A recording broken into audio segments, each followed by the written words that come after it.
उसके बाद ये दिखाई दे रही है। हरियाणा इनके समय में क्षेत्रवाद, भाई भतीजावाद और हरियाणा में भ्रष्टाचार, हरियाणा में आया डर और दहशत का माहौल 2014 से पहले ये कांग्रेस के शासन में हरियाणा में ये पिछले 2004 से 2014 जब से कांग्रेस की सरकार रही है ये देखने को मिला है, जिसमें परिवारवाद, भाई भतीजावाद, युवाओं में अविश्वास और दलितों में दहशत का माहौल और महिलाओं में असुरक्षा का माहौल, ये कांग्रेस के पिछले 10 वर्षों में जो 2014 से 2004 से 14 तक इनकी सरकार रही है उसके अंदर इस प्रकार का भय का माहौल रहा है। और आज फिर जो ये मैनिफेस्टो, जो ये झूठ का पत्र लेकर के आए हैं उसमें इसी प्रकार की बू ये हरियाणा के अंदर दिखाई दे रही है। दलाली हमारी जो सरकार आई थी, हमने हरियाणा के अंदर दलाली को भी बंद किया, दमदंगाई को भी बंद किया और डर का भी खात्मा हमारे पिछले 10 वर्ष के शासन में हरियाणा प्रदेश के अंदर हुआ है। अब 10 साल से भूखे बैठे हुड्डा के चहेतों ने हरियाणा को फिर से लूटने और युवाओं के सपनों को छीनने की योजना बनाई जा रही है। इनके विधायक और उम्मीदवार पर्ची खर्ची का ठेका उठाए हुए हैं, खुलेआम बोली लग रही है। ऐसी योजना कांग्रेस ने बनाई है। जिस हुड्डा ने हरियाणा प्रदेश को भ्रष्टाचार के दलदल में धकेला था वही अब कांग्रेस पार्टी की दुकान को चला रहा है। इनके विधायक नीरज ने, कुलदीप ने, योगी जो संघ के इनके विधायक प्रत्याशी हैं, कोई और हो, अपना घर भरने की और नौकरी बेचने की बात ये खुलेआम मंचों के ऊपर कर रहे हैं। मुझे 3 राज्यों में जो इनकी सरकारें आई हैं, आदरणीय अमित शाह जी जो ये झूठ का पुलिंदा लेकर के गए थे, आज 2 वर्ष हिमाचल की सरकार को हुए हैं, कर्नाटक की सरकार को हुए हैं, तेलंगाना की सरकार को हुए हैं, परंतु लोगों को शोषण करने के सिवाय, उनको झांसे के सिवाय, उनको लूटने के सिवाय उनको कुछ नहीं मिला। आज आप हरियाणा के अंदर आए हैं। हरियाणा में मैं आज आपको और हरियाणा के लोगों को आपके विश्वास के ऊपर ये विश्वास दिलाता हूं कि हरियाणा के युवाओं को ना तो किसी को पर्ची से और ना किसी को खर्ची से, बिना पर्ची खर्ची के हरियाणा के युवाओं को नौकरी लगातार हमारी सरकार ये जारी रखेगी। आप हरियाणा की इस पवित्र भूमि पर आए हैं। मैं आपका पुनः यहाँ पधारने पर बहुत बहुत स्वागत और आपका धन्यवाद करता हूँ। भारत माता के बहुत बहुत धन्यवाद। बहुत बहुत धन्यवाद माननीय मुख्यमंत्री जी। अब मैं आग्रह करूंगा भारत मां का शेर हमारे देश के गृह मंत्री एक बार भारत माता की जय के उद्घोष के साथ वो अपना उद्बोधन शुरू करेंगे। जब तक वो अपना उद्बोधन ना शुरू करें, भारत माता की जय, भारत माता की जय। मेरे साथ बोलिए, भारत माता की, भारत माता की। ये पुलिस के मित्र बीच के कॉरिडोर में पब्लिक को आ जाने दो भाई, जरा साइड में हट जाओ, आगे तक कैमरा तक पब्लिक आ जाने दो, आगे आ जाओ सारे लोग। आज ये चुनावी सभा में मेरे साथ मंच पर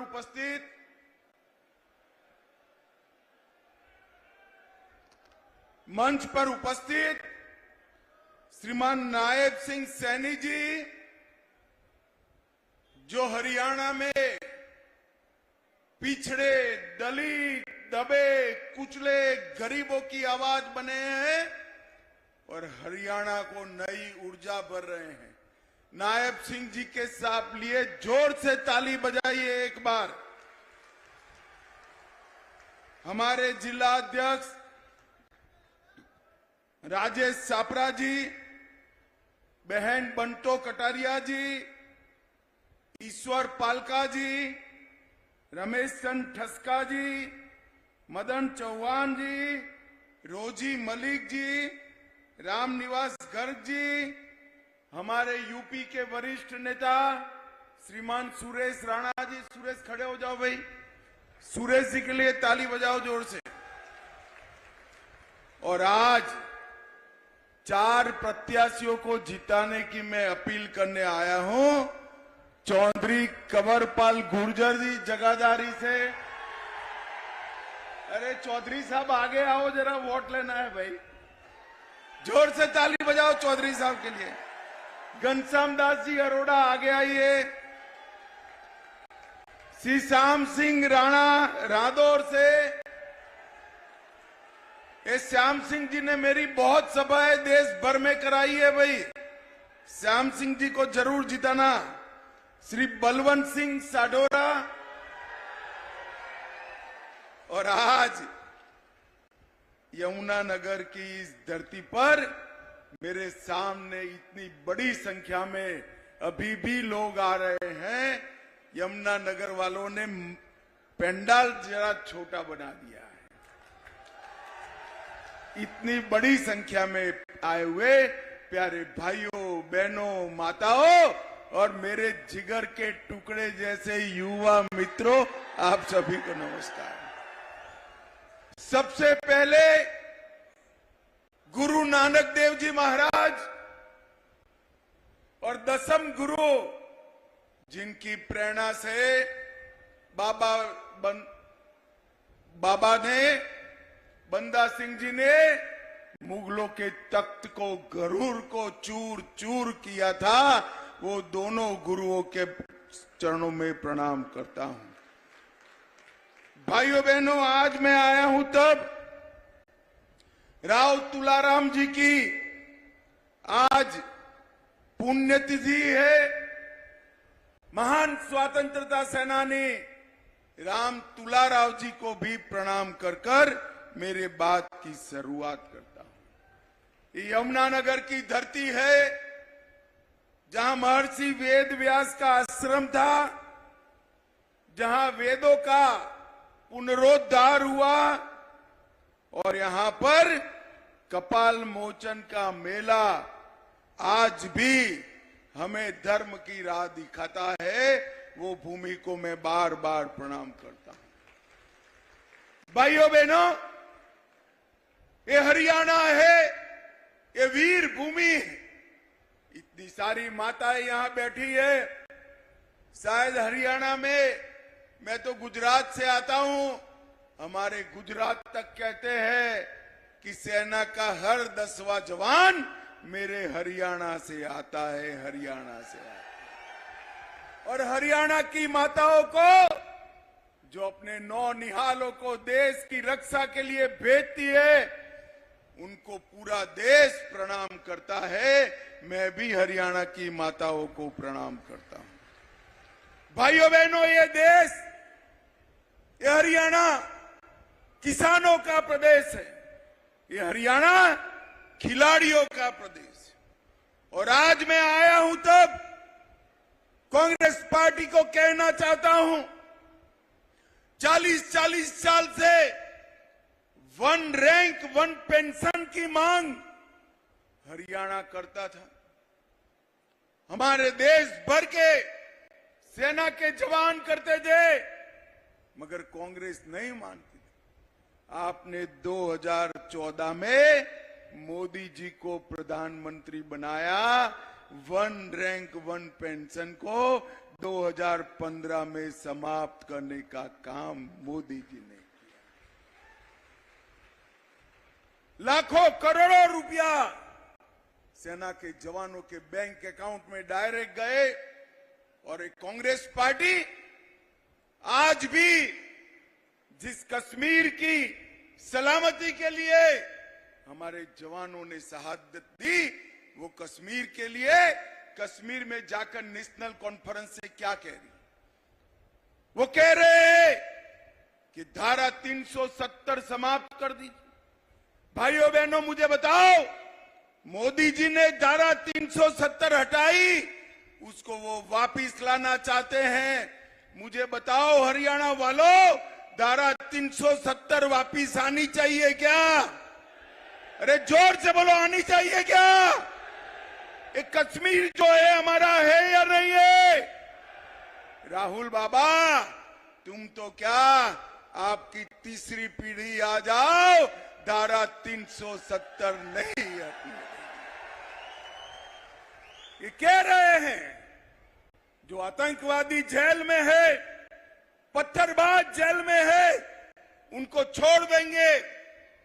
मैं बताता हूं, जब तक भाजपा के एक बंदे में जान है, आतंकवाद को हरियाणा, पंजाब, कश्मीर में हम पनपने नहीं देंगे, पनपने नहीं देंगे। भाइयों बहनों, इन लोगों ने वोट बैंक की लालच के लिए तुष्टीकरण करने में कुछ बाकी नहीं छोड़ा। मुझे बताओ, ट्रिपल तलाक हटना चाहिए था या नहीं हटना चाहिए था? अरे जोर से बोलो जरा, हटना चाहिए था या नहीं हटना था? कांग्रेस पार्टी विरोध करती है। अयोध्या में राम मंदिर बनना चाहिए था या नहीं बनना चाहिए था? एक कांग्रेस पार्टी विरोध करती है। और भाइयों बहनों, मुझे बताओ, आतंकवाद देश से समाप्त होना चाहिए या नहीं होना चाहिए? ये वोट बैंक की लालच के कारण कांग्रेस पार्टी इसका भी विरोध कर रही है। मगर मैं कह कर जाता हूं, राहुल बाबा, कितना भी उछल कूद कर लो, देश का एजेंडा नहीं बदलेगा। अब मोदी जी के नेतृत्व में यही दिशा में देश चलने वाला है। ये कांग्रेस पार्टी अपने आप को दलितों की हितैषी बताती है और अमेरिका जाकर राहुल गांधी अंग्रेजी में भाषण करते हैं कि विकास हो गया है, अब आरक्षण को समाप्त कर देंगे। एक और राहुल गांधी आरक्षण को समाप्त करने